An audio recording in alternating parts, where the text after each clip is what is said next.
Hello everyone, it's Steve with Aptera Owners Club. In this video, I want to talk a little bit about the legislative things that have been going on and see what cars may qualify for any tax credit starting in January. Both Ford and GM had their earnings call about a week ago, and this is what they said during their earnings call. So this is GM, Mary Barra is saying, so overall, we feel very well positioned. If you look at it right now, over the 10-year life cycle of the credit, we will offer a number of models in the segments and price ranges that will be eligible for the full $7,500 credit. And for us, many of these are going to be high volume entries. We do think some of the vehicles will be eligible for the $3,750 credit starting in January, and then we'll ramp towards full qualification across the broad portfolio in 2 to 3 years as some of the different supplies come online in North America or in the United States. So what they're saying is they think some of their vehicles will be eligible for half the credit, probably the battery component side of the credit starting in January. I don't know if that includes the Bolt EUV or the Bolt or which vehicles they're talking about exactly. They didn't say that in the earnings call, but over the next 2 to 3 years, they have plans in their supply chain to get the battery minerals portfolio online to satisfy the requirements of the new bill. If you guys remember, the new bill has three requirements. One, it has to be built in the final assembly has to be in the United States or North America. And then critical battery components and battery minerals have to be from the United States or a country that we have a free trade agreement with. Um, so that limits it to like Australia and things like that. So none of them are going to meet the battery mineral requirements right now, but they're thinking in 2 or 3 years they're going to be able to. So they have a path to get this full credit. And then this is what Ford said. Um, Ford EVs and our plug-in EVs remain eligible for the 7,500 tax credit until until guidance is issued at the end of this year. So right now, if you buy a Ford EV, you're going to get the full tax credit because they didn't reach their the previous tax credit was limited to I think the first 200,000 vehicles they sell that are EVs. Now GM has already done that, so none of their vehicles are eligible for the tax credit right now. But in January, they're thinking some of them will be. So next year, Ford says next year we believe that will meet the $3,750 critical mineral materials credit requirement on certain Mustang Mach-E and Ford F-150 Lightning models. In 24, the rules will further restrict this critical materials credit, so we believe it's playing a fairly level playing field right now for all the OEMs as our supply chains of critical material extraction and coarse processing in the US and free trade agreements develops. So they're saying they think a few of their Mach-E's and Ford F-150s will get half the credit. Like GM says, some of their cars will get half the credit. And Ford also believes that over the next couple of years, they're going to be able to source all the materials and get the full credit. Now, there has been a recent bill introduced by Alabama Representative Terry Sewell and Emmanuel Cleaver from Missouri and Eric Swalwell from California in the House um, called the Affordable Electric Vehicles for America Act. What this bill does is essentially it delays the requirements for another 3 years. So they're asking that it not go into effect until 2025 and give manufacturers some time to get their supply chains in order to meet these requirements. Because as it stands, it's going to be very hard to meet the requirements starting in January. Um, Essentially, no one's going to qualify for the full credit in January. And it looks like Ford and GM feel like a few of their cars might qualify for half the credit in January.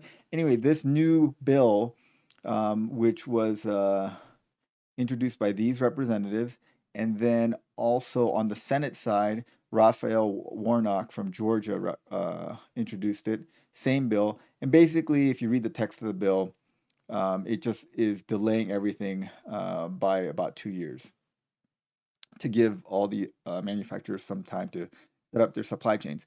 Now, what this bill does not change is it does not make three-wheeled vehicles um, eligible for any kind of tax credit. So Aptera is still left out in the cold.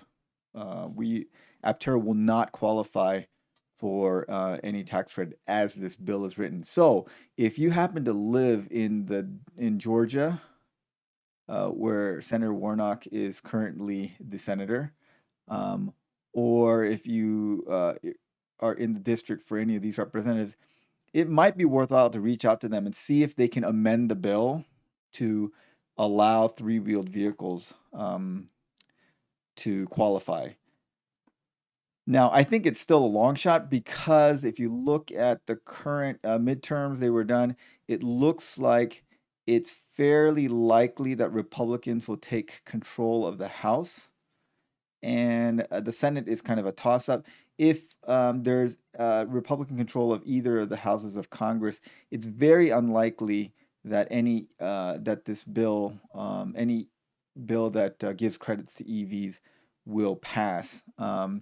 Because unfortunately, it's kind of been one of their platforms almost to be anti-EV right now.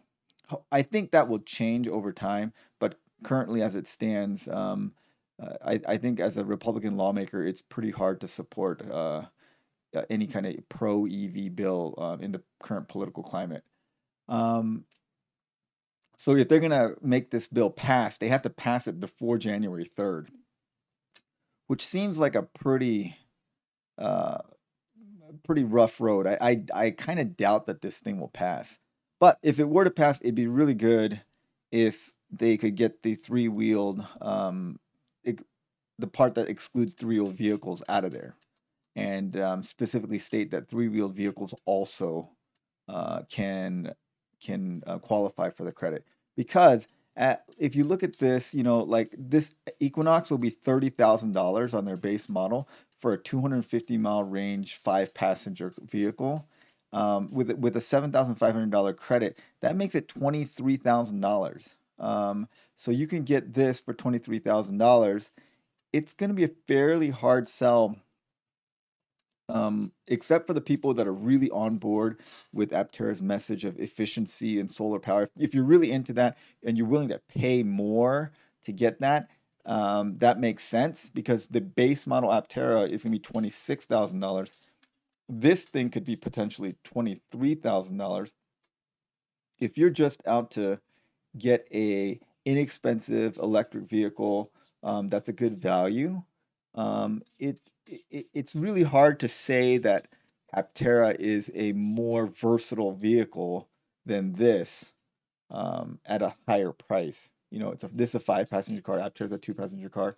Now, if you're like a lot of us and you just really want the most efficient car and you want a really sporty car or sporty vehicle, then Aptera is definitely better than this. I mean, in many ways, Aptera is far superior to this vehicle, but the average consumer is going to look at this for 23,000 and Aptera for 26,000 and wonder why he or she's going to pay $3,000 more for the Aptera.